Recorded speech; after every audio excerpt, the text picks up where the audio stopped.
अस्सलाम वालेकुम वरहमतुल्लाह। नमाज़ी इशा में कितनी रकात पढ़ना ज़रूरी होती है? 4 फ़र्ज़ पढ़ ले तो काफ़ी है, या कि 3 वितर साथ में मिलाना बहुत ज़रूरी होती है, या कि 17 की 17 रकातें ही पढ़ना बहुत ज़रूरी होती है? आइए देखते हैं, हम इस बात को समझते हैं कि कितनी रकतें हम कम से कम पढ़ सकते हैं तो हमारे ज़िम्मे से जो इशा की नमाज की फ़र्ज़ियत है वो अदा हो जाएगी। देखिए, ईशा की नमाज में कुल जो रखते हैं वो 17 रखते हैं। और पहली बात तो ये है कि सारी की सारी ही पढ़नी चाहिए, जिनमें पहले 4 सुन्नत हैं जो कि गैर मौक़दा, फिर उसके बाद 4 फर्ज हैं, फिर उसके बाद 2 सुन्नत मौक़दा हैं, फिर उसके बाद 2 नवाफिल हैं, फिर उसके बाद 3 वितर हैं, फिर उसके बाद 2 नवाफिल हैं। ये कुल मिला के 17 रकतें बनती हैं। और इनमें कितनी रकात पढ़ना ज़रूरी है, अगर वो हम पढ़ेंगे तो हमारे ज़िम्मे से इशा की नमाज की फ़र्ज़ियत जो है वो अदा हो जाएगी। देखिए, अगर हम 4 सुन्नत जो गैर मौक़दा हैं इशा की नमाज में हम उसको पढ़ते हैं तो उसका बहुत अज्र और सवाब मिलता है। अगर टाइम नहीं है, वक्त नहीं है तो हम छोड़ देते हैं तो उसका गुनाह नहीं होता।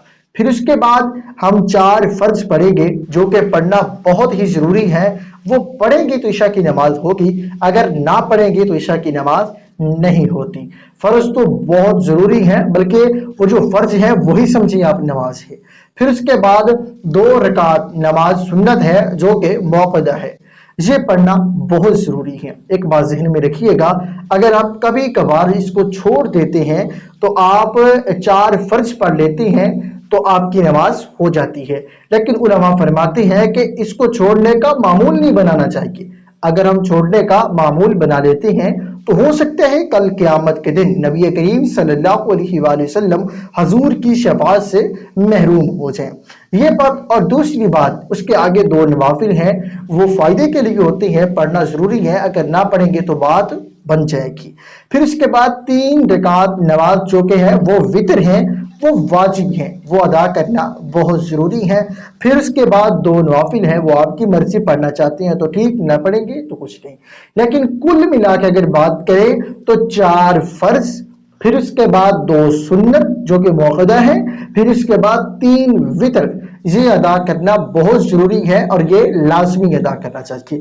दूसरी बात, अगर कभी कभार वक्त नहीं है, हमने कोई ऐसा काम करना है कि वक्त जाता रहे, सोच जहन में होगा कि अगर मैं नमाज पढ़ रहा हूँ तो वो वक्त गुजर जाएगा, नमाज पढ़ रहा हूँ तो वो काम ऐसे हो जाएगा, तो फिर चाहिए, या बीमार हैं आप तो आप ऐसा करें कि आप 4 फर्ज पढ़ लें, फिर उसके साथ 3 वितर पढ़ ले।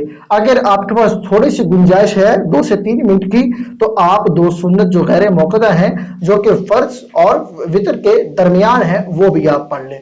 अगर 4 फर्ज, 2 सुन्नत, 3 वितर पढ़ेंगे तो ये कुल मिला के कितनी रकात हो जाएंगी? 9 रकात। और 9 रकात पढ़ लेंगे तो इंशाअल्लाह अज़्ज़ व जल आपके ज़िम्मे से जो इशा की फ़र्ज़ियत है वो अदा हो जाएगी। एक और बात समझिएगा, अगर आपके पास इतना टाइम नहीं है, किसी मसरूफियत में आप बिजी हैं, या कोई मसला मसाइल चल रहा है, या कि आप बीमार हैं, खड़े नहीं हो सकते, या आपको कोई ऐसा मसला है जिसको आप समझते हैं कि ज़्यादा वक्त लग जाएगा तो वो मसला बढ़ जाएगा, तो फिर आप 4 फर्ज और 3 वितर अदा कर लें तो आपके ज़िम्मे से नमाज़ इशा की जो फ़र्ज़ियत है वो अदा हो जाएगी। मुझे दुआओं में याद रखिएगा। अगर मुझे इस्लाह की ज़रूरत हो, मैंने आपको समझाने की कोशिश की, मुझे ज़रूरत हो तो कमेंट सेक्शन में ज़रूर बताइएगा। मिलते हैं इंशाल्लाह नेक्स्ट न्यू वीडियो के साथ, तब तक के लिए अल्लाह हाफिज़।